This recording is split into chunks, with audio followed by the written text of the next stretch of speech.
Good morning, students. Let us continue the discussion regarding the structure of atom chapter. In the previous class, we have discussed about Bohr's atomic model. It was considered as most advanced and well developed atomic model at the time of when Niels Bohr proposed this model. ಆ ಟೈಮ್ನೊಳಗೆ Neel bore ಯಾವಾಗ ಇದನ್ನು propose ಮಾಡಿದ್ನಲ್ಲ ಅವಾಗಿದು ಭಾಳ advanced theory ಅಂತಲೇ consider ಆಗಿತ್ತು. Even though it is having limitations or drawbacks, ಅಲ್ಲಿಯೂ ಕೊರತೆಗಳದಾವ. ಹಂಗಾರ ಕೊರತೆಗಳು ಈ ಥಿಯರಿಗೂ ಕೂಡ ಅದಾವ. ಅವನ್ನೇ ಡಿಸ್ಕಷನ್ ಮಾಡಕ್ಕೆ ಹೊಂಟೇವೆ ಹಂಗಾರೆ ಈ ಕ್ಲಾಸ್ ಒಳಗೆ ನಾವು ಹಂಗಾರೆ. That is limitations.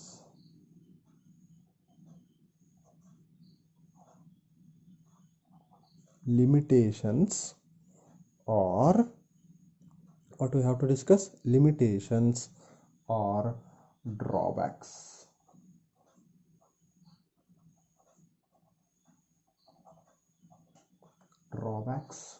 Of Bohr's atomic model.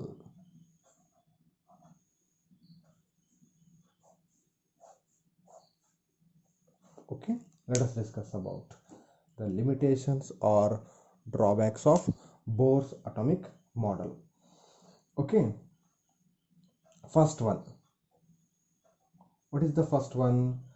The theory fails to explain the spectra of atoms having more than one electron. It means the theory is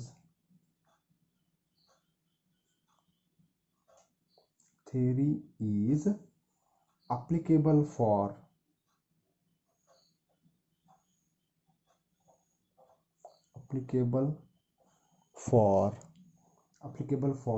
what?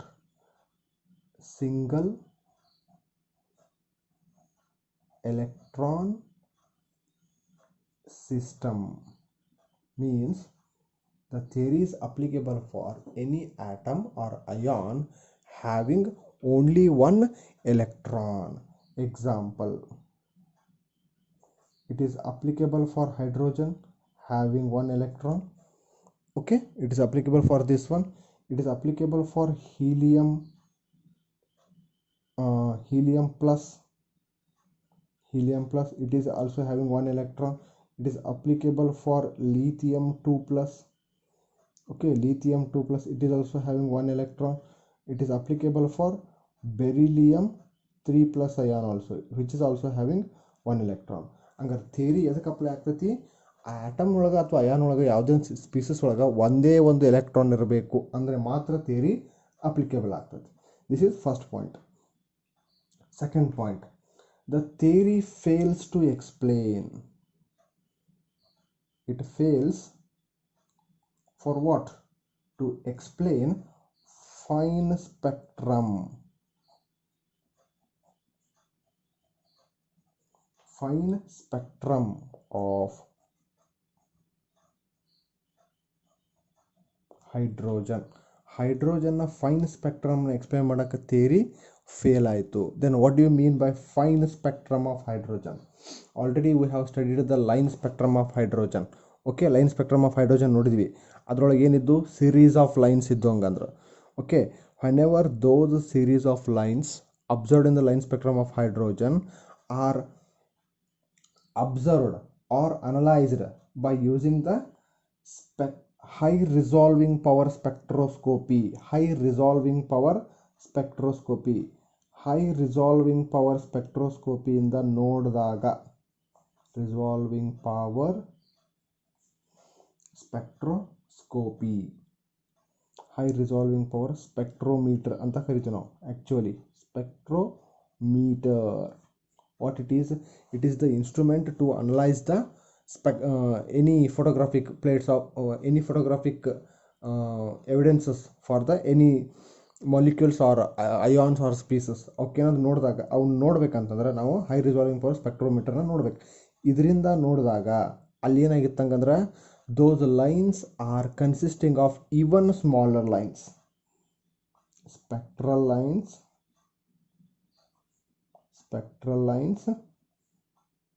were consisting of small lines, even they are divided into smaller lines. Already ಲೈನ್ಸ್ಗಳು ಸಣ್ಣವೇ ಇದ್ದು spectral ಲೈನ್ಸ್ಗಳು, ಆ ಪ್ರತಿಯೊಂದು ಲೈನ್ಗಳು ಮತ್ತೆ divide and divide ಅದರೊಳಗೆ ಮತ್ತೆ ಲೈನ್ಸ್ಗಳಿದ್ದು ಅಂತ. Okay, ಅದರೊಳಗೆ ಮತ್ತೆ ಲೈನ್ಸ್ಗಳಿದ್ದು ಅಂತ. ಆ ಲೈನ್ಸ್ಗಳು ಯಾಕೆ ಬಂದು ಅದನ್ನು ಥಿಯರಿ ಫೇಲ್ ಆಯಿತು, ಅದನ್ನು ಹೇಳಕ್ಕಂಗಾರ.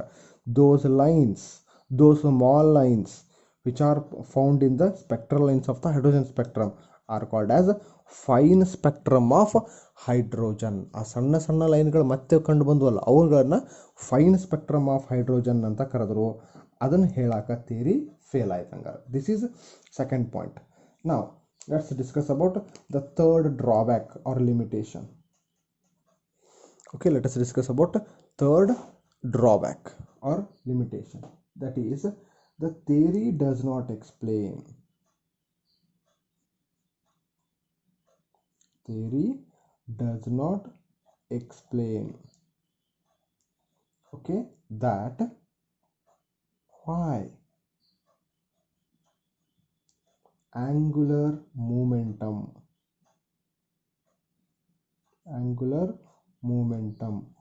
of an electron is an integral multiple of h upon 2 pi. This is fifth postulates of the Bohr's atomic model. Bohr's atomic model ಅಲ್ಲಿ ಬರ್ತೈತಿ. What is the fifth postulate of the Bohr's atomic model?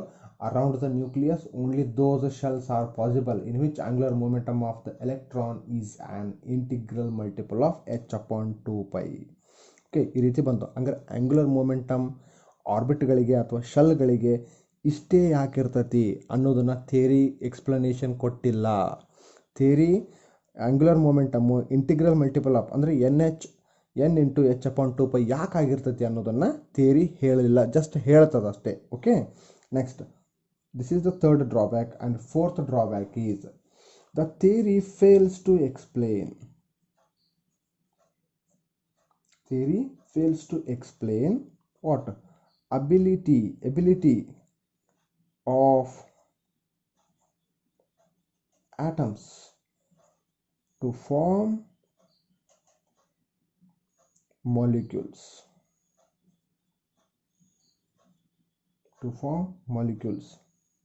By the chemical bonds. ಹಂಗಾರೆ chemical ಬಾಂಡ್ಗಳ ಮುಖಾಂತರ ಆಟಮ್ಗಳಿದ್ದು molecule ಆಗಿ change ಆಗ್ತಾವೆ, molecule ಆಗಿ ಅವು ಹೊಸ ಹೊಸ ಕಂಪೌಂಡ್ಗಳನ್ನ ಫಾರ್ಮೇಷನ್ ಮಾಡ್ತಾವೆ. ಹಿಂಗೆ ಯಾಕೆ ಆಟಮ್ಗಳು ಹೊಸ ಹೊಸ ಮಾಲಿಕ್ಯೂಲ್ಗಳನ್ನ ಫಾರ್ಮೇಷನ್ ಮಾಡ್ತಾವೆ ಅನ್ನೋದನ್ನು ಥಿಯರಿ ಸರಿಯಾಗಿ ಎಕ್ಸ್ಪ್ಲನೇಷನ್ ಕೊಡಲಿಲ್ಲ. ಯಾಕಂಗಾರೆ at the time of Bohr has proposed this theory, at that time what didn't know about that time the concept of chemical bond formation through the electrons was not discovered. ಹಂಗಾರೆ ಎಲೆಕ್ಟ್ರಾನ್ಗಳ ಮುಖಾಂತರ bond formation ಆಗ್ತಾವೆ ಅನ್ನೋದನ್ನು ಅವಾಗಿನ್ನೂ ಕಂಡು ಹಿಡಿದಿದ್ದಿಲ್ಲ. ಯಾಕೆ? At that time concept of electronic configuration was not known. Electronic configuration ಏನಿರ್ತೈತಿ ಅನ್ನೋದು ಅವಾಗಿನ್ನೂ ಗೊತ್ತಿರಲಿಲ್ಲ. ಎಲೆಕ್ಟ್ರಾನಿಕ್ ಕಾನ್ಫಿಗರೇಷನ್ ನಮಗೆ ಗೊತ್ತಾದರೆ ಏನಾಗ್ತೈತಿ, ಬಾಂಡ್ ಹೆಂಗೆ ಫಾರ್ಮೇಷನ್ ಆಗ್ತಾವೆ ಅನ್ನೋದು ಕೂಡ ಗೊತ್ತಾಗ್ತೈತಿ. ಕೆಮಿಕಲ್ ಬಾಂಡಿಂಗ್ ಚಾಪ್ಟರ್ ಒಳಗೆ ನಾವು ನೋಡ್ತೇವೆ ಇದನ್ನು. ನೆಕ್ಸ್ಟ್ ಕ್ಲಾಸ್ ಮುಂದೆ ಬರ್ತಕ್ಕಂಥ ಚಾಪ್ಟರ್ ಒಳಗೆ ನೋಡೋಣ.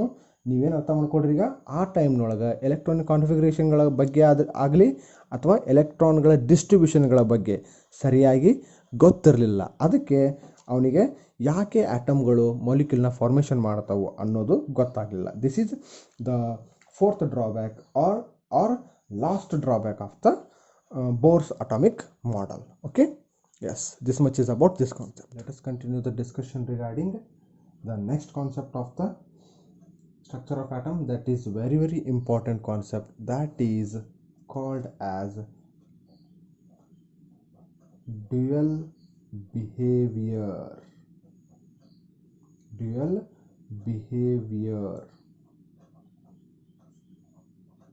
of matter. Okay, until now we have studied so many concepts regarding the light. Okay, to explain reflection and refraction, we have to consider light as a particle. To explain interference and diffraction, we have to consider the light as a having the wave nature. Already discussion ಮಾಡಿದ್ವಿ ನಾವು ಇದನ್ನ.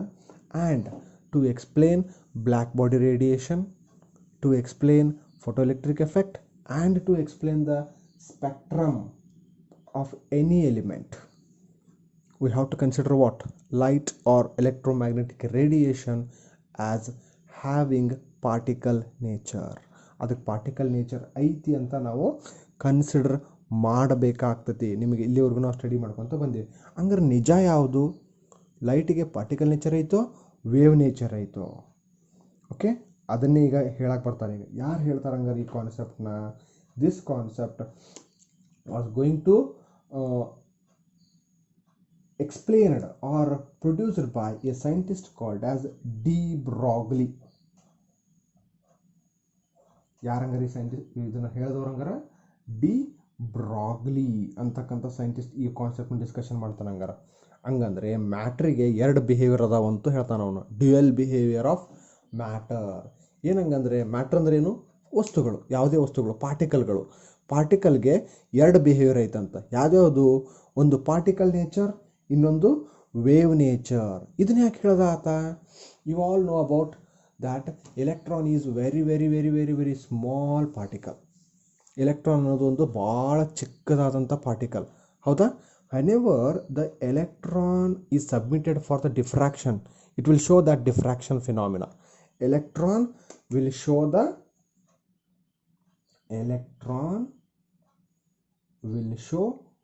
diffraction phenomena. Okay, electron will show the diffraction phenomena. To explain diffraction, we have to consider light as a wave. Light ಏನಂತ consider ಮಾಡಬೇಕು ನಾವು? Wave ಅಂತ consider ಮಾಡಬೇಕು, ಹೌದಾ? And electron is sowing the diffraction phenomena. Electron is what? It is a particle.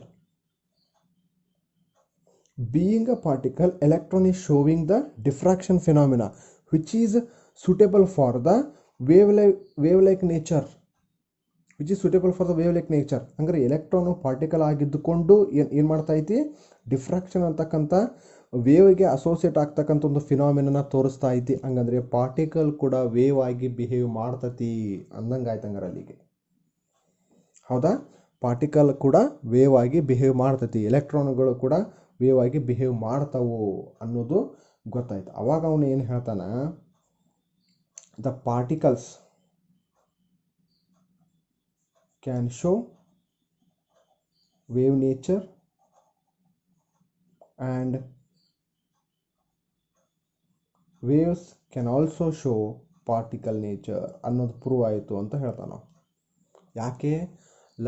Light ಕೂಡ particle ಆಗಿ behave ಮಾಡ್ತೈತಿ ಮತ್ತು ವೇವ್ ಆಗಿ ಬಿಹೇವ್ ಮಾಡ್ತೈತಿ. ಇಲ್ಲಿ ಬಂದ್ರೆ ಎಲೆಕ್ಟ್ರಾನ್ ಕೂಡ ಪಾರ್ಟಿಕಲ್ ಆಗಿ ಬಿಹೇವ್ ಮಾಡ್ತೈತಿ, ಅದು ಡಿಫ್ರಾಕ್ಷನ್ ಫಿನಾಮಿನನ್ನ ಕೊಡ್ತೈತಿ, ಅಂದರೆ ಅದು ಕೂಡ ವೇವ್ ಆಗಿ ಬಿಹೇವ್ ಮಾಡ್ತಾ ಐತಿ ಅಂತ ಗೊತ್ತಾಯ್ತು. ಹಂಗಂದ್ರೆ ಇಸ್ ಇಟ್?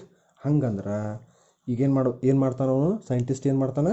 ಇವೆರಡು ಹಂಗಾರೆ ಪಾರ್ಟಿಕಲ್ಗಳು ವೇವ್ ಆಗಿ ಬಿಹೇವ್ ಮಾಡ್ತಾವೆ, ವೇವ್ ಕೂಡ ಪಾರ್ಟಿಕಲ್ ಆಗಿ ಬಿಹೇವ್ ಮಾಡ್ತೈತಿ ಅಂದಾಗ ಅದಕ್ಕೆ ಎರಡು ನೇಚರ್ ಐತೆ ಅಂತ ಗೊತ್ತಾಯ್ತು. ಅದನ್ನು ಡ್ಯುಯಲ್ ಬಿಹೇವಿಯರ್ ಆಫ್ ಮ್ಯಾಟರ್ ಅಂತ ಕರೆಸಂಗಾರ. ಓಕೆ, ಹಂಗಾರೆ ಅವೆರಡೂ ಹೇಳಾಕ ಒಂದು ಇಕ್ವೇಷನ್ನ ಡಿರೈವ್ ಮಾಡ್ತಾನೆ ನಾವು. ಏನು ಮಾಡ್ತಾನೆ? ಇಕ್ವೇಷನನ್ನು ಡಿರೈವ್ ಮಾಡ್ತಾನೆ. That equation is known as de Broglie's equation. What that is? De Broglie equation. Okay, that is also known as matter wave equation. Matter is particle nature, wave is wave nature. Means we are going to derive matter wave equation here. Okay, ಇದನ್ನು derive ಮಾಡಕ್ಕೆ ಹೋಗ್ತಾನೆ. ಅಂದರೆ ಪಾರ್ಟಿಕಲ್ಗಳು wave ಆಗಿ behave ಮಾಡ್ತಾವು, wave particle ಆಗು behave ಮಾಡ್ತದಂತ. ಹೆಂಗಂದ್ರೆ ಇದನ್ನು ಪ್ರೂವ್ ಮಾಡಿ ನೋಡೋಣ. ಇಲ್ಲಿ ನೋಡ್ರಿ ಫಸ್ಟ್ ಪಾಯಿಂಟ್, ಅಕಾರ್ಡಿಂಗ್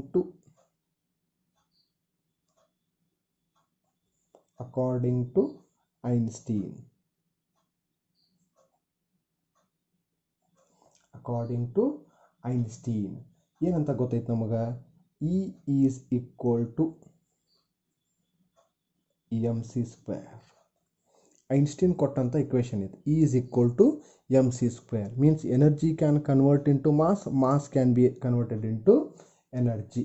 Einstein ಕೊಟ್ಟಂತ, ಆಲ್ಬರ್ಟ್ ಐನ್ಸ್ಟೈನ್ ಕೊಟ್ಟಂತ equation ಇದು. Let this be equation number 1. Next, according to Planck's. Planck ಅಂತಕ್ಕಂಥ ಮ್ಯಾಕ್ಸ್ ಪ್ಲ್ಯಾಂಕ್ ಅಂತಕ್ಕಂಥ ಸೈಂಟಿಸ್ಟ್ ಕೂಡ ಒಂದು ಇಕ್ವೇಷನ್ ಕೊಡ್ತಾನೆ. That is E is equal to h nu. E is equal to h nu. ನಮ್ಗೆ ಇನ್ನೂ ಒಂದು ಗೊತ್ತೈತಿ, ಬಟ್ ಏನಂತ ಗೊತ್ತೈತಿ? ನಾವು ಇಕ್ವೇಷನ್ ಡಿರೈವ್ ಮಾಡೇವಿ ಇದನ್ನು, ಅಂದರೆ ಫಾರ್ಮುಲಾ ಗೊತ್ತೈತಿ ನಮಗೆ. Nu is equal to c by lambda. E ಅಂತಂದ್ರೆ ಏನು? Energy of the photon. That is equal to H into nu. H is Planck's constant. Nu means frequency. The frequency can be written as c divided by lambda. C is speed of light. Here also c is speed of light. Lambda is wavelength of the light. Okay, wavelength of the light. Angara substitute here. E is equal to h c divided by lambda. H c divided by lambda. Let this be equation number 2. Okay, from equation 1 and equation 2, ಎರಡು ಇಕ್ವೇಷನ್ಗಳು, ಇಲ್ಲೂ E ಐತಿ, ಇಲ್ಲೂ E ಐತಿ, ಇಲ್ಲೂ ಕೂಡ E ಐತಿ, ಇಲ್ಲಿ ಕೂಡ ಇ ಐತಿ, ಇಲ್ಲಿ ಕೂಡ ಇ ಐತಿ. ಹಂಗಾರೆ ನಾವೇನಂತ ಬರಿಬೋದು ಎರಡೂ? Then M C square is equal to H into C by lambda ಬರಿಬೋದು, ಹೌದಲ್ವಾ? ಯಾಕಂದರೆ is equal to M C square, is equal to H into C by lambda. Then M C square equal to H C divided by lambda. Okay, then ಇಲ್ಲಿ ನೋಡ್ರಿ, ಹಂಗ ಈಗ ಏನು simplify ಮಾಡ್ಕೊರಿ ಇದನ್ನು. ಏನಂತ ಸಿಂಪ್ಲಿಫೈ ಮಾಡ್ಕೊಡ್ರಿ? Take this lambda here, then lambda is equal to H C divided by mc square. C gets cancelled here. Okay, ಹಂಗ ಏನು ಉಳಿತೈತಿ? lambda is equal to h divided by mc. Okay, c denominator ಒಂದು c ಉಳಿತು, numerator c cancel ಆಯ್ತು. Okay, then c is what? Velocity of the light. C is what? Velocity of the light. ಅದಕ್ಕೆ ಇದನ್ನು ಏನಂತ ಬರಿಬೋದು ನಾವು? Or lambda is equal to h divided by m into v. C ಅಂತಕ್ಕಂಥದ್ದನ್ನು v ಇಂದ ನಾವು ಏನು ಮಾಡಿದ್ವಿ? ಮತ್ತೆ ರಿಪ್ರೆಸೆಂಟ್ ಮಾಡಿದ್ವಿ. ಸಿ ಅಂದ್ರು ಸ್ಪೀಡ್ ಆಫ್ ಲೈಟು, ವಿ ಅಂದ್ರು ವೆಲಾಸಿಟಿ ಆಫ್ ಲೈಟ್, ಅಂದರೆ ಸ್ಪೀಡ್ ಆಫ್ ಲೈಟ್ ಆತಂಕಂದ್ರೆ. ಓಕೆ, ನಾವು this is also written as, ಇದನ್ನು ಇನ್ನೊಂದು ರೀತಿ ಬರಿತೀವಿ. ಏನು? Lambda is equal to h divided by p. ಯಾಕೆ ಬಂತಂಗಾರೆ ಇದು ಹೆಚ್ ಡಿವೈಡೆಡ್ ಬೈ ಪಿ? ಹೆಂಗೆ ಬಂತು? ಓಕೆ, ಇದು ಯಾವ ರೀತಿ ಬರ್ತದೆ ಹಂಗಾರ? See here, p is equal to m into v. P is equal to m into v. What is p? Momentum. P is momentum. P ಅಂತಕ್ಕಂಥದ್ದನ್ನು ಮೂಮೆಂಟಮ್ ಅಂತ ಕರಿತೀವಿ ನಾವು. ಓಕೆ, ಅದಕ್ಕೆ ನಾವು ಏನಂತ p is equal to m into v, ಅದನ್ನು momentum ಅಂತ ಕರೆದ್ವಿ. ಅದಕ್ಕೆ lambda equal to h upon p ಅಂತ ಕರೆದ್ವಿ, ಅಥವಾ lambda is equal to h upon m into v. This equation here, two equations we are having. First one is this one, okay, another one is this one. This both are known as a de Broglie's equation or matter wave equation. ಹೌದಾ? ಇಲ್ಲಿ ಯಾಕೆ ಹೇಳ್ರಿ? Mass is the nature of the particle. It is the property of the particle. Lambda, wavelength is property of the wave. ಎರಡಕ್ಕೂ relation ಐತಿ ಅಂತ ಹೇಳಕತ್ತ ನಾವು. ಅಂದರೆ wave ಇದ್ದದ್ದು ಪಾರ್ಟಿಕಲ್ ಆಗ್ಬೋದು, ಪಾರ್ಟಿಕಲ್ ಇದ್ದು ವೇವ್ ಆಗ್ಬೋದು. Momentum is also property of what? Property of momentum is also property of particle. Here wavelength is particle of a radiation or wave, ಇಲ್ಲೂ ಎರಡಕ್ಕೂ ರಿಲೇಷನ್ ಐತೆ ಅಂತ ಗೊತ್ತಾಯ್ತು. ಎರಡೂದ್ರಿಂದ ಹಂಗಂದ್ರೆ ವೇವು ಪಾರ್ಟಿಕಲಾಗಿ ಬಿಹೇವ್ ಮಾಡ್ತೈತಿ, ಪಾರ್ಟಿಕಲ್ಲು ವೇವ್ ಆಗಿ ಬಿಹೇವ್ ಮಾಡ್ತೈತಿ ಅನ್ನೋದು ಗೊತ್ತಾಯ್ತು. ಹಂಗಂದ್ರೆ ಯಾವಾಗ ವೇವ್ ಇದ್ದಿದ್ದು ಪಾರ್ಟಿಕಲ್ ಆಗ್ತೈತಿ, ಪಾರ್ಟಿಕಲ್ ಇದ್ದಿದ್ದು ವೇವ್ ಆಗಿ ಬಿಹೇವ್ ಮಾಡ್ತೈತಿ. See here, H is a constant, velocity is also h is a constant and mass of a particle is also constant. ಇವೆರಡು ಕಾನ್ಸ್ಟೆಂಟ್ ಆಗ್ತಾವ. ಹಂಗಾರೆ ಲ್ಯಾಂಬ್ಡಾ ಎಷ್ಟು ದೊಡ್ಡದಾಗ್ತತೋ ನಮಗದು ಕಣ್ಣಿಗೆ ಕಾಣ್ತದೆ. ಹಂಗಂದ್ರೆ whenever the wavelength of a wave is very high, we can see with our eyes. ಅದು ಯಾವಾಗ ಪಾಸಿಬಲ್ ಆಗ್ತದೆ ಹಂಗಂದ್ರೆ ಮಾಸ್ ಅಂತೂ ಕಾನ್ಸ್ಟೆಂಟ, ಪ್ಲ್ಯಾಂಕ್ಸ್ ಕಾನ್ಸ್ಟೆಂಟ್ ಕೂಡ ಏನಾಗ್ತದೆ ಹಂಗಂದ್ರೆ ಅದು ಕೂಡ ಕಾನ್ಸ್ಟೆಂಟು. ಇಲ್ಲಿ ನೋಡ್ರಿ, ಒಂದು ಸ್ಪೀಡ್ ಆಗೋದು ಹೊಂಟತ್ತಂತಂದ್ರೆ ಮಾಸ್ ಯಾವಾಗ ದೊಡ್ಡದಿರ್ತತೋ ಲ್ಯಾಂಬ್ಡಾ ಕೂಡ ಸಣ್ಣದಾಗ್ತಾ ಬರ್ತದೆ. ಹಂಗಾರೆ ಲ್ಯಾಂಬ್ಡಾ ಏನಾಗ್ತತಿ, ಸಣ್ಣದಾಗ್ತಾ ಬರ್ತದೆ. ಅಥವಾ whenever p is greater or m is greater, lambda becomes smaller. ಹಂಗಾರೆ ಲ್ಯಾಂಬ್ಡಾ ಏನಾಗ್ತತಿ, ಸಣ್ಣದಾಗ್ಬಿಡ್ತೈತಿ. ಹೌದಾ? ಹಂಗಾರೆ ಅದಕ್ಕೆ ನಮಗೂ ಕೂಡ ವೇವ್ಸ್ ಅಸೋಸಿಯೇಟ್ ಆಗ್ಯಾವ. ನಮ್ಮ ಬಾಡಿಗೂ ಕೂಡ ವೇವ್ಸು ಅಸೋಸಿಯೇಟ್ ಆಗಿರ್ತವೆ. ನಾವು ಏನಾದರೂ ಫಾಸ್ಟಾಗಿ ನಾವು ಕೂಡ ಮೂವ್ ಆಗತ್ತೆ, ನಮ್ಮ ಜೊತೆಗೆ ವೇವ್ಸ್ ಇರ್ತಾವು. ಅವು ಯಾಕೆ ಕಾಣಂಗಿಲ್ಲ ಹಂಗಂದ್ರೆ we are having heavier bodies. ನಮ್ಮ ಬಾಡಿಯ ತೂಕ ಭಾಳ ದೊಡ್ಡದೈತಿ. ನಮ್ಮ ಬಾಡಿ ತೂಕ ದೊಡ್ಡದಾದಾಗ ಲ್ಯಾಂಬ್ಡಾ ಭಾಳ ಚಿಕ್ಕದಾಗ್ಬಿಡ್ತೈತಿ. whenever mass of an object is very large, the lambda becomes very very very smaller. It cannot be measurable. ಇಲ್ಲಿ ಮೆಜರ್ ಆಗೋದಿಲ್ಲ. ಅದು ಹಂಗಾರೆ ಮೆಜರ್ ಆಗಂಗಿಲ್ಲ ಹಂಗಂದ್ರೆ. ಹೌದಾ? ಹಂಗಾರೆ ಆದರೂ ಕೂಡ ಮಾಸ್ ಕೂಡ ಕಾನ್ಸ್ಟೆಂಟು. ಹಂಗಾರೆ ಆದರೂ ನಮ್ಗೆ ಲ್ಯಾಂಬ್ಡಾ ಅಸೋಸಿಯೇಟ್ ಅಂದರೆ ಲ್ಯಾಂಬ್ಡಾ ಅಂದರೆ ವೇವ್ಲೆಂತ್ ಕಾಣಬೇಕು ಅಂತಂದರೆ ಏನು ಮಾಡ್ಬೇಕು ಹಂಗಂದ್ರೆ ನಾವೀಗ ಇಲ್ಲಿ ಓಕೆ ಆದರೂ ನಮ್ಗೆ ಲ್ಯಾಂಬ್ಡಾ ಗೊತ್ತಾಗಬೇಕು. ನಮ್ಮ ಬಾಡಿ ಜೊತೆ ಇರ್ತಕ್ಕಂಥ ಲ್ಯಾಂಬ್ಡಾನ ಗೊತ್ತಾಗಬೇಕಂದ್ರೇನು, we also very smaller, velocity also very very very smaller. ಎಷ್ಟು ಸ್ಮಾಲ್ ಆಗಿರ್ಬೇಕಂಗಂದ್ರೆ ಎಷ್ಟು ಸ್ಮಾಲ್ ಆಗಿರಬೇಕು ಅರ್ಥ ಮಾಡ್ಕೊಡ್ರಿ. ಈಗ ನಮ್ಮ ಹ್ಯೂಮನ್ ಬಾಡಿಗೆ ಅಸೋಸಿಯೇಟ್ ಆಗ್ತಕ್ಕಂಥ ಲ್ಯಾಂಬ್ಡಾನ ಏನಾದರೂ ನಾವು ಚೆಕ್ ಮಾಡ್ಬೇಕಂತಂದ್ರೆ velocity must be very small.